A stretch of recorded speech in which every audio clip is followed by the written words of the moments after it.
ज्ञान व्यापी पर सीएम योगी का बड़ा बयान। भगवान ने जिसको आंखें दी है वो आंखें खोल कर देखे।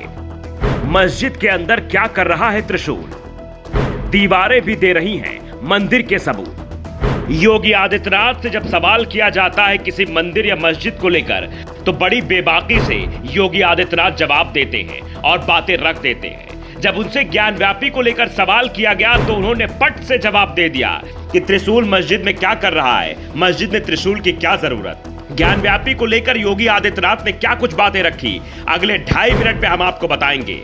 दरअसल सीएम योगी आदित्यनाथ एक इंटरव्यू दे रहे थे। वो इंटरव्यू पॉडकास्ट इंटरव्यू था। एएनआई में इंटरव्यू के दरमियान वो अपनी बातें रख रहे थे। पहले तो उन्होंने दंगे फसाद को लेकर बात कही कि उत्तर प्रदेश में जब से भारतीय जनता पार्टी की सरकार बनी है दंगे एक भी नहीं हुए हैं। पंचायत चुनाव के दरमियान पश्चिम बंगाल में क्या हुआ यह सबने देखा, लेकिन उत्तर प्रदेश में कुछ भी नहीं हुआ, सब सामान्य तरीके से हुआ। उसके बाद जब ज्ञान व्यापी को लेकर सवाल पूछा गया, बनारस को लेकर सवाल पूछा गया, तो सीधे योगी आदित्यनाथ ने कह दिया कि त्रिशूल मस्जिद के अंदर क्या कर रहा है, वहां ज्योतिर्लिंग है, देव प्रतिमाएं हैं, दीवारें चिल्ला चिल्ला कर क्या कह रही हैं। यानी योगी आदित्यनाथ ने इशारा कर दिया है कि जल्द ही बनारस में जो ज्ञान व्यापी का विवाद है वो सुलझेगा और वहां भी मंदिर बनेगा और वहां भी पूजा आरती होगी और मुसलमान जहां वजू करते थे, जहां नमाज पढ़ते थे, वहां अब आरती गूंजेगी। उन्होंने कहा कि ज्ञान व्यापी को अगर मस्जिद कहेंगे तो विवाद होगा। त्रिशूल मस्जिद के अंदर क्या कर रहा है, हमने तो नहीं रखे। इतना ही नहीं, उन्होंने ये भी कहा कि इस मामले में मुस्लिम पक्ष को आगे आना चाहिए और उन्हें कहना चाहिए कि ऐतिहासिक गलती हुई है, उस गलती के लिए हम चाहते हैं समाधान हो।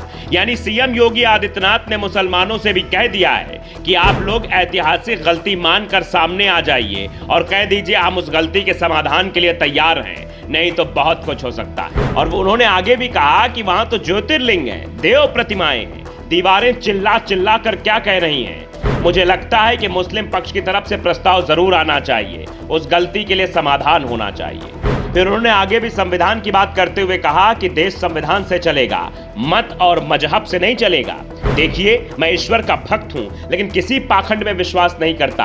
आप मत और मजहब अपने तरीके से होगा, अपने घर में होगा, आपके मस्जिद इबादत गाह तक होगा, सड़क पर प्रदर्शन करने के लिए नहीं, और आपको किसी दूसरे पर उसको थोप नहीं सकते। देश में किसी को रहना है तो उसे राष्ट्र को सर्वोपरि मानना होगा और अपने मत और मजहब को नहीं। तो योगी आदित्यनाथ ने उन लोगों को संदेश भी दे दिया जो मजहब के नाम पर वोटों की राजनीति करते हुए चलते हैं, कभी जाति के नाम पर तो कभी धर्म के नाम पर, उनको भी बड़ा संदेश दे दिया। और योगी के इस वक्तव्य से लग रहा है कि योगी आदित्यनाथ आगे की सोच रहे हैं और बहुत जल्दी वो कहां की सोच है ये आपके सामने आ जाएगा। उन्होंने ये भी बताने की कोशिश की 6 साल से उत्तर प्रदेश में कोई दंगा नहीं हुआ। उन्होंने कहा कि मैं 6 साल से ज्यादा समय से यूपी का सीएम हूं, वहां पिछले 6 साल में कोई बड़ा दंगा नहीं हुआ।